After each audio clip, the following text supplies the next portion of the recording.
Around the nation, out in Washington, politics are heating up as President Trump says he no longer plans to support Republican Representative Marjorie Taylor Greene. This comes as a push for the Justice Department to release all Jeffrey Epstein files will intensify.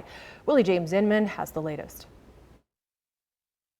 President Trump says he will no longer support Republican Representative Marjorie Taylor Greene, calling the Congresswoman from Georgia, who had once been his staunch supporter, wacky.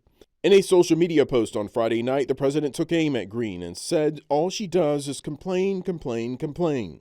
Marjorie Taylor Greene is not anyway, she is a very different thinking than I have. Something happened to her over the last period of a month or two where she changed, I think, politically. I think that her constituents aren't going to be happy.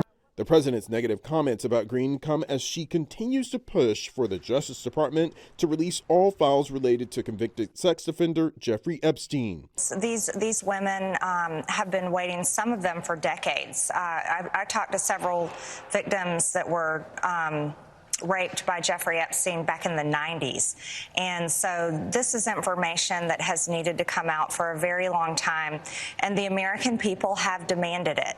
House Speaker Mike Johnson said Wednesday that a bill that calls for the release of all the Justice Department's Jeffrey Epstein case files will be put to a vote next week. Meanwhile, a number of restrictions that were imposed because of the record-breaking government shutdown are being lifted this weekend. The FAA began rolling back mandated cuts to flights throughout the country. Museums in the nation's capital and the National Zoo also began reopening this weekend. And SNAP food assistance that have been put on hold for the month of November because of the shutdown are expected to be released in the next week. Willie James Inman, 2 News, Nevada.